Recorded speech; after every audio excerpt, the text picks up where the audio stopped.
Bom dia, turma. Espero que todos estejam bem. Esse vídeo é para a gente fazer uma revisão do assunto que vocês receberam, tá? Vamos até a parte que eu quero inicialmente mostrar a vocês e depois vocês vão vendo as outras partes desse slide, tá? A gente precisa entender como os ingleses chegaram à América do Norte.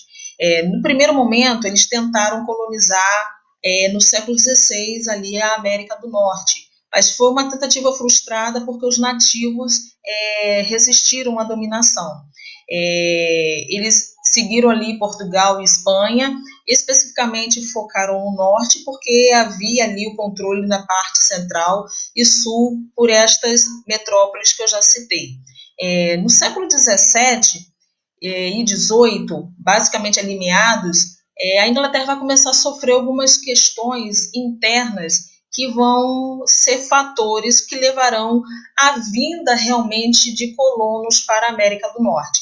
Fatores políticos, econômicos, sociais e religiosos. Vocês vão ver mais detalhadamente este assunto na Revolução Inglesa e Revolução Industrial do próximo módulo. Eu vou pegar dois desses fatores para falar exclusivamente, o fator religioso e o fator econômico, para entender a vinda da Inglaterra para a parte norte da América.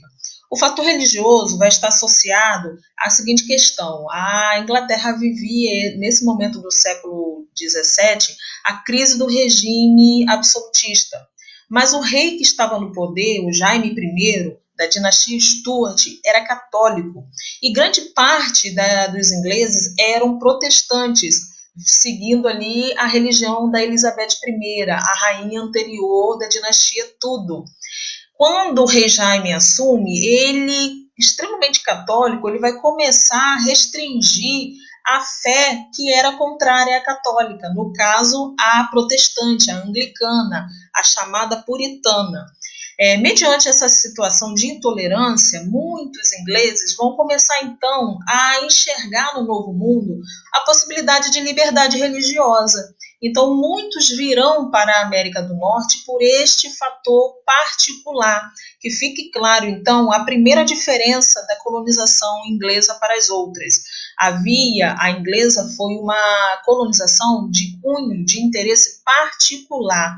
Não foi igual à portuguesa e espanhola, que estava ligada à prática mercantilista, de dominação de terras, pacto colonial. Então, essa é a diferença, a primeira diferença, sendo o fator, então, explicativo religioso. O outro fator é o fator econômico. A burguesia rica estava investindo em manufaturas. Esse vai ser o processo profundamente transformador da Inglaterra ali no final do século XVII e XVIII, quando as indústrias não, manufaturas, a gente não pode chamar inicialmente de indústrias, apesar de ser revolução industrial. Mas as primeiras manufaturas que vão ser montadas, elas vão ser montadas com o lucro da burguesia e com o apoio do rei. Mas eles inicialmente vão fazer uma aliança. Muitos nobres vão pegar a sua terra e vai arrendá-la, vai dividi-la e permitir que a burguesia, então, construa essas manufaturas. A burguesia, por sua vez, vai começar a cercar a terra para criar ovelhas. A matéria-prima inicial das manufaturas será a lã. Então, o que vai acontecer? Ao cercar a terra, muitos colonos vão se ver expulsos da terra. Então, vão ver no Novo Mundo a possibilidade de ter o quê? A terra, a tão sonhada terra. Então, este é o segundo fator da vinda dos colonos para a América. E aí, ao chegar ali na América, especificamente na parte leste da América, eles vão, então, fundar as chamadas 13 colônias inglesas, que se dividirá em duas partes, norte e sul. O norte será a colônia chamada povoamento, que receberá esses colonos que vão professar ter liberdade de fé e uma liberdade de domínio e posse de terra. Eles ali vão desenvolver uma colônia de povoamento com característica de policultura, vários cultivos, voltada para um mercado interno, onde o clima, sendo um clima muito parecido com a Inglaterra, será favorável a alguns cultivos de cereais e criação de animais. No próximo vídeo a gente fala da colônia do Sul, exploração. Pessoal, vocês só vão ouvir minha voz porque eu acho que eu tô com um probleminha aqui na internet e minha imagem está travando. Então vamos falar da colônia do Sul. Elas eram caracteristicamente plantation, muito parecidas com as colônias portuguesas e espanholas. Essa é uma das principais diferenças entre as colônias aqui na América. A Inglaterra predominou, teve a característica de povoamento, e as do Sul, Portugal, Espanha e as 13 colônias ao Sul, é que foram exploração. Plantation porque eram grandes latifúndios, diferente do Norte, que era minifúndio. Plantava-se um único gênero agrícola, monocultor, utilizando mão de obra escrava negra. O clima dessa porção da colônia era um clima quente, então muito favorável a alguns cultivos, principalmente ali cultivos como o açúcar, e possibilitando então uma autonomia, que é um ponto muito interessante sobre as colônias aí inglesas. Havia uma autonomia das colônias. Vamos ver no próximo slide essa ideia. Então, você vê aqui falando sobre o processo religioso e aqui, então, falando sobre o quanto essas colônias elas eram autônomas. Havia ali uma espécie de descaso, de negligência salutar, descaso da Inglaterra, porque como estava envolvida nas questões internas, a Inglaterra meio que deixou de mão, até porque como não foi uma colonização de cunho absolutista, mercantilista, foi particular, então a Inglaterra não se atentou muito às colônias inicialmente. Então elas tinham essa característica de autônomas, possibilitando então um comércio interno entre as colônias e entre outras regiões ali da América. Isso levou então ao famoso comércio triangular. Observe aqui na imagem, o comércio triangular ele foi o comércio desenvolvido entre a América, Europa e África. Como que funcionava esse comércio? O produto agrícola, gênero cereal, trigo, cevada, açúcar, saía daqui, ia para as Antilhas, lá era trocado pelo açúcar das Antilhas, que era um açúcar de melhor qualidade. Esse açúcar nas Antilhas, América Central, era levado para a Europa, transformado em produto manufaturado, transformado em rapadura, melaço, tabaco, rum, produtos altamente comerciais. Ao chegar aqui na Europa, esse produto vinha para a África e trocado por escravo. Esse escravo, então, era levado para as Antilhas para trabalhar nas lavouras de açúcar e levado para as colônias da parte sul das 13 colônias para trabalhar como mão de obra. Estava, então, aí formado o chamado triângulo, comércio triangular, envolvendo essas três questões. A Inglaterra, como estava envolvida ali no início do processo da indústria, vai começar a olhar com olhos diferentes a colônia nesse momento. Vai olhar para as colônias, principalmente ela vai ter a atenção despertada por causa desse comércio triangular. Ele era altamente lucrativo. Então ela vai começar a enxergar aí uma possibilidade lucrativa também. E aí o que a Inglaterra vai começar a fazer?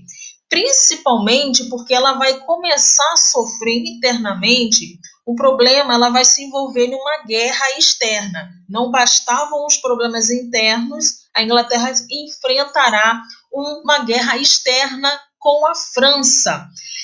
Ali na região da Prússia, Alemanha, havia uma preocupação de que essa potência ganhasse cada vez mais prestígio, a Prússia.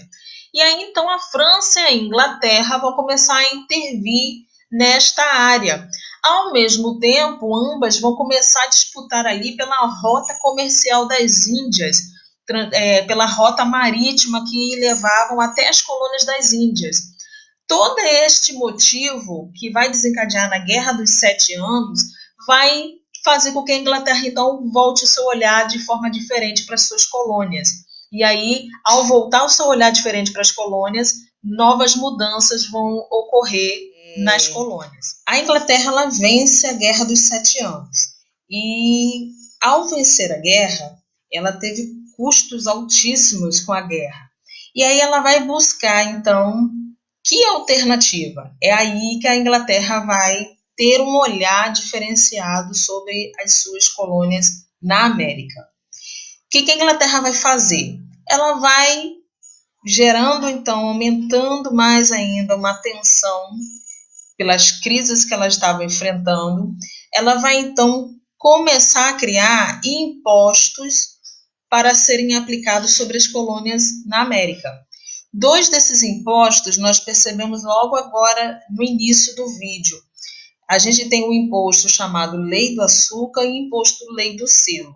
Lei do Açúcar porque como o açúcar era o produto mais lucrativo, o produto mais produzido ali na colônia, na parte sul da colônia, e era o que era trocado ali no comércio triangular por escravos, por produtos manufaturados, a Inglaterra vai criar uma lei taxando, aumentando o preço do açúcar ali, principalmente na América Central, principalmente ali na parte sul, criando ali uma taxa alta, fazendo os colonos pagarem, então, um valor muito alto para que esse produto fosse trocado por manufatura. Ou seja, quando ele chegava lá na Europa, havia uma taxa tão alta no valor que a Inglaterra, não vou comprar.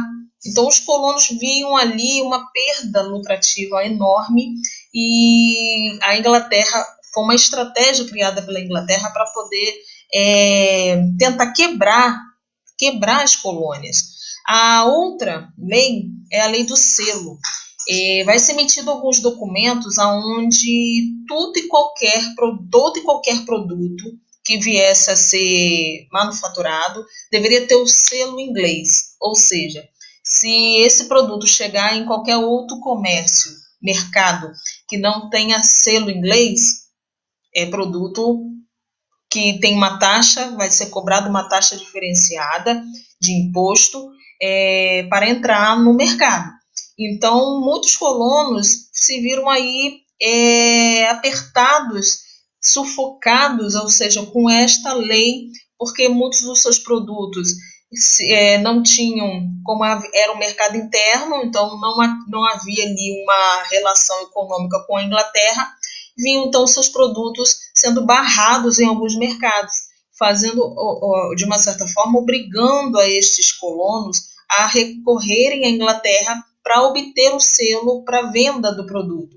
Os colonos não aceitaram essas taxações de impostos, exigiram as anulações dela, recorreram ao parlamento inglês para que fossem feitas, então, algumas mudanças.